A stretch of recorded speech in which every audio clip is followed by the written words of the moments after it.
నట ప్రపూర్ణ మంచు మోహన్ బాబు మళ్ళీ రూట్ మార్చారు. నా రూటే సపరేట్ అనే డైలాగ్ను ఆ డైలాగ్ కింగ్ నిజం చేసి చూపిస్తున్నాడు.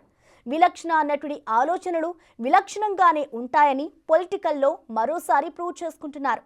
చిత్తూరు జిల్లా రాజకీయాల్లో ఇప్పుడు మోహన్ బాబు విద్యా సంస్థల ముందు వెలిసిన ఫ్లెక్సీలు హాట్ టాపిక్ గా మారాయి.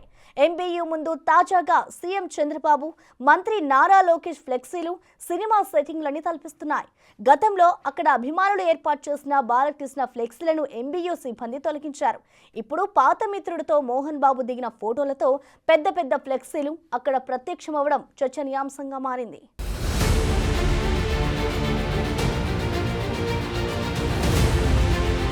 మంచు మోహన్ బాబు కుటుంబంలో విభేదాలు తారాస్థాయికి చేరాయి. ఇప్పటికే తిరుపతిలోని మోహన్ బాబు యూనివర్సిటీలో జరుగుతున్న పరిణామాలపై అసంతృప్తిగా ఉన్న ఆయన తనయుడు మంచు మనోజ్ హైదరాబాద్లోని ఇంటికి వెళ్లిన సందర్భంగా ఉద్రిక్త పరిస్థితులు చోటు చేసుకున్నాయి. ఆ తర్వాత తాజాగా సంక్రాంతి సందర్భంగా మోహన్ బాబు తల్లిదండ్రుల సమాధుల్ని దర్శించుకునే పేరుతో మనోజ్ మరో రచ్చకు తెరతీశారు. దానికి సంబంధించి ఇరు వర్గాలపై హైదరాబాద్ చంద్రగిరిలో కేసులు నమోదయ్యాయి.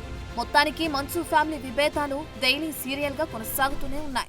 ఈ టోటల్ ఎపిసోడ్లో వాళ్ళు అబద్ధాలు ఆడుతున్నా దొరికిపోతున్నారు. ఎందుకంటే ఈ టోటల్ ఎపిసోడ్లో మీరందరూ కవర్ చేస్తూనే ఉన్నారు. ఆ రోజు నేను డీజీపీ గారి ఆఫీస్ నుంచి మా ఇంటికి వచ్చేసరికి మా పాప ఇంట్లో ఉన్నది. సో ఆ ఇష్యూ వల్లే లాక్లే వేసుకొని మా పాపని కారు ఎక్కించి బాడీ గార్డ్స్తో సిటీకి పంపించేద్దాం ప్లాన్లో ఉన్నారు. నేను ఆ పసిబిడ్డకి అలా అవ్వకూడదని చెప్పేసి ఆ రోజు అందరి ముందే గేట్లు దోసుకుంటూ లోపలికి వెళ్ళాను. సో ఇది మీ ముందే జరిగింది, నన్ను ఆపారు. ఇప్పుడు నేను తిరుపతికి వెళ్ళినప్పుడు తిరుపతిలో యూనివర్సిటీకి వెళ్ళక్కర్లేదు, ఓకే దాని మీద వాళ్ళు తీసుకున్నారో కోర్టు చూసుకుంటుంది. కాకపోతే లోపల నా ఇల్లు ఉంది, నా వస్తువులు ఉన్నాయి. అది బేసిక్ రైట్ కూడా ఇవ్వకపోతే ఒక మనిషికి నేను ఏం చేశాను, దానికి ఏం చేశాను బాబు చెప్పండి అంటే దాని క్వశ్చన్కి ఆన్సర్ ఉండదు. సో ఓకే నేను ఓకే మా ఇంటికి రానిట్లేదు, ఓకే పోనీ పెద్దల పండుగ మా తాత నాన్న సమానం దండం పెట్టుకుని వెళ్తారంటే దానికి బౌన్సులు సుమో తీసుకొచ్చి అడ్డు పెట్టడం, కర్రలతో దిగడం మీరు చూశారు. అండ్ వాళ్ళు ఇప్పుడు అక్కడ ఇంకో ఎఫ్ఐఆర్ కట్టారు. నేను గేటు దూకారంట. అక్కడే సిఐ గారు అందరూ పోలీస్ ఆఫీసర్లు ఉన్నారు, మీ బృందం మన ప్రెస్ బృందం మొత్తం ఉండింది అక్కడ. గేటు ఎవరో ఎక్కి దూకి వాళ్ళు గేట్ ఓపెన్ చేసి నేను నడుచుకుంటూ లోపలికి వెళ్ళాను. అంతేగా నేను గేట్ ఎక్కి దూకాను, నేను ఎవరన్నా కొట్టరాని చోట కొట్టాను ఆ గేట్ ఎంటర్ అయ్యేటప్పుడు.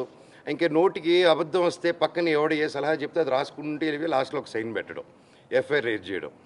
ఢిల్లీ సుప్రీంకోర్టు నుంచి కేసులు పెట్టారు, ఢిల్లీ హైకోర్టుల నుంచి కేసులు పెట్టారు, హైదరాబాద్ హైకోర్టులు, అన్ని కోర్టులు, తిరుపతిలో ఎన్ని కోర్టులు ఉంటే అన్ని కోర్టులు, ఎన్ని చోట్ల నుంచి పెట్టాలో అన్ని చోట్ల నుంచి పెట్టేశారు. చంద్రబండ్లను కూడా వెళ్ళి పెట్టుకోమనండి, నేను మాత్రం న్యాయం కోసం పోరాడతాను, ఎవరిని వదిలేదే లేదు, సమస్య లేదు, కూర్చొని మాట్లాడేంత వరకు. ఆ విభేదాలను పక్కన పెడితే సంక్రాంతి వేళ తన ఎంబీ యూనివర్సిటీ వద్ద మోహన్ బాబు ఏర్పాటు చేసిన ఫ్లెక్సీలు, పోస్టర్లు జిల్లాల్లో హాట్ టాపిక్ గా మారాయి. వర్సిటీ ఆవరణలో చంద్రబాబుతో కలిసి ఉన్న డిజిటల్ బోర్డులను, ఫ్లెక్సీలను మోహన్ బాబు ప్రత్యేకంగా ఏర్పాటు చేయించడం, దానికి తోడు కుమారుడు విష్ణు సైతం నారా లోకేష్ తో ఉన్న ఫోటోలతో ఫ్లెక్సీలు వేయించడం పొలిటికల్ గా హీట్ రేపుతుంది. అసలు కొన్నాళ్లుగా మోహన్ బాబు పొలిటికల్ గా ఏ రూట్ లో వెళ్లాలో తెలియక మౌనంగా ఉన్నారనే చర్చ జోరుగా సాగుతున్న సమయంలో ఈ ఫ్లెక్సీలతో ఆయన అందరి అటెన్షన్ తన వైపు తిప్పుకున్నారు.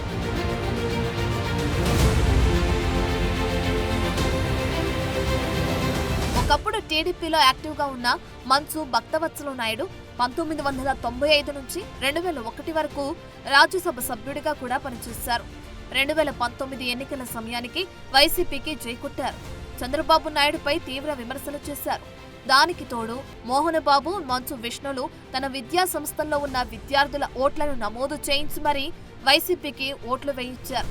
చంద్రగిరి టీడీపీ అభ్యర్థి నామినేషన్ రోజు రహదారిని దిగ్బంధం చేసి మరీ నామినేషన్ కార్యక్రమం ఫెయిల్యూర్ చేయించడానికి ప్రయత్నం చేశాడనే విమర్శలు ఉన్నాయి.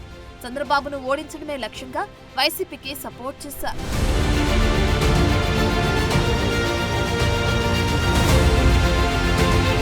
స్వయంగా జగన్ సొంత బాబాయ్ కూతురు విరానికారెడ్డిని ప్రేమ వివాహం చేసుకున్న మంచు విష్ణు తండ్రితో కలిసి వైసీపీ కోసం బాగానే కష్టపడ్డారు. కానీ 2019 ఎన్నికల తర్వాత ఎక్కడ లెక్కలు తేడా వచ్చాయో కానీ వైసీపీతో టచ్ మీ నాట్ అన్నట్లుగానే వ్యవహరిస్తూ వస్తున్నారు. అప్పట్లో సినిమా ఇండస్ట్రీ సమస్యల విషయంలోనూ ప్రభుత్వంతో ఆయన చర్చలు జరిపించలేదు. అయితే మా అసోసియేషన్ ఎన్నికల్లో వైసీపీ మద్దతుతోనే మంచు విష్ణు అధ్యక్షుడిగా ఎన్నికయ్యారన్నది ప్రత్యర్థి వర్గం ఆరోపణ.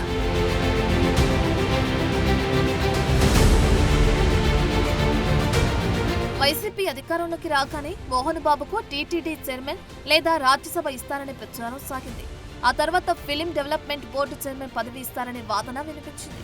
అయితే ఎటువంటి పదవులు దక్కలేదు. టీడీపీఏ ప్రభుత్వం ఉన్నప్పుడు తన విద్యా సంస్థలకు చెల్లించాల్సిన ఫీజు బకాయిలు చెల్లించలేదని మోహన్ బాబు ధర్నాలు చేశారు. వైసీపీ అధికారంలోకి వచ్చాక ఫీజు రీయింబర్స్మెంట్, పాత బకాయిలు పూర్తి స్థాయిలో విడుదల కాకపోయినా నోరు మెదపలేదు. అలా ఏ విధంగానూ అల్లుడు వరుసయ్య జగన్ న్యాయం చేయకపోవడంతో గత ఎన్నికల్లో ముందు నుండే వైసీపీ పార్టీ కార్యకలాపాలకు దూరమయ్యారు. సరిగ్గా చెప్పాలంటే వైసీపీతో ఆయన తెగతెంపులు చేసుకున్నారనే టాక్ నడుస్తూ వచ్చింది.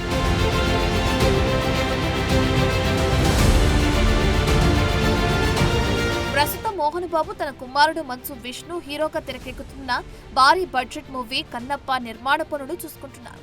మరోవైపు కుటుంబ విభేదాలు తారాస్థాయికి చేరి 2 రాష్ట్రాలలో నమోదవుతున్న కేసులతో ఉక్కిరిబిక్కిరవుతున్నారు.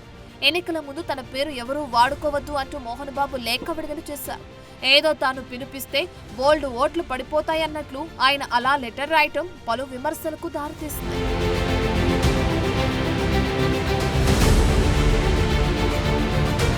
అయితే ఎన్నికల తర్వాత ఇప్పుడు ఉన్నట్టుండి సంక్రాంతి సందర్భంగా చంద్రబాబు లోకేష్ తో కలిసి దిగిన ఫోటోలతో ఫ్లెక్సీలను, డిజిటల్ బోర్డులను తండ్రి కొడుకులు ఏర్పాటు చేయడం పొలిటికల్ సర్కిల్స్ లో హాట్ టాపిక్ గా మారింది. ఇక మరో కుమారుడు మంచు మనోజ్ అయితే నేరుగా నారావారిపల్లి వెళ్లి చంద్రబాబు ఇంట్లో నారా లోకేష్ ని కుటుంబ సమేతంగా కలిసొచ్చారు.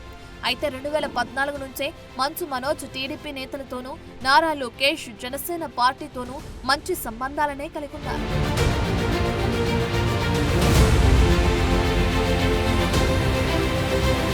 గత ఎన్నికల సమయంలోనూ మోహన్ బాబు, విష్ణు ఏ పార్టీకి మద్దతు ఇవ్వకుండా మౌనంగానే ఉండిపోయారు. ఆళ్లగడ్డ టీడీపీ ఎమ్మెల్యే మాజీ మంత్రి భూమా అఖిలప్రియ చెల్లెలు మౌనికారెడ్డిని వివాహమాడిన మంచు మనోజ్ మాత్రం కూటమికి బహిరంగంగానే మద్దతు పలికారు. మంచు ఫ్యామిలీలో ఎవరి లెక్కలు ఎలా ఉన్నా ఇప్పటికే రకరకాల సమస్యలతో సతమతమవుతున్న మోహన్ బాబు ప్రస్తుతం ఉన్న పరిస్థితుల్లో సరికొత్తగా రిలీజ్ చేసిన పొలిటికల్ పోస్టర్లు రాజకీయ వర్గాల్లో చర్చానీయాంశంగా మారాయి.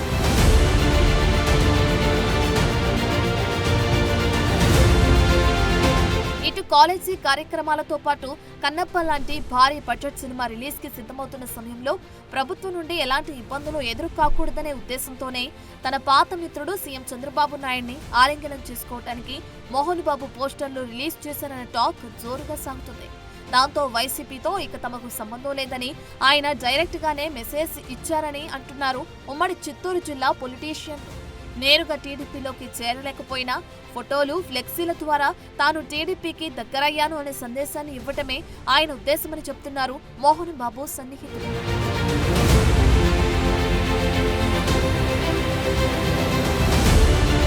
అయితే ఈ పోస్టర్లపై టీడీపీ నేతలు భిన్నమైన అభిప్రాయాలు వ్యక్తం చేస్తున్నారు. ఆయన పరిస్థితి బాగాలేదు కాబట్టే మళ్లీ చంద్రబాబుతో ఉన్న ఫోటోలను పెట్టుకున్నారని, అయితే గతంలో ఆయన చంద్రబాబు విషయంలో ఎలా వ్యవహరించారో, ఎంత పౌరుషంగా మాట్లాడారో మర్చిపోకూడదని సోషల్ మీడియాలో తెలుగు తమ్ముళ్లు పోస్టులు పెడుతున్నారు.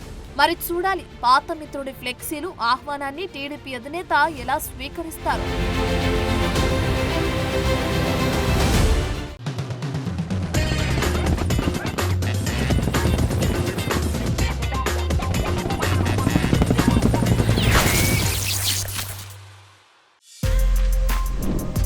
For more videos like this, subscribe Big TV channel.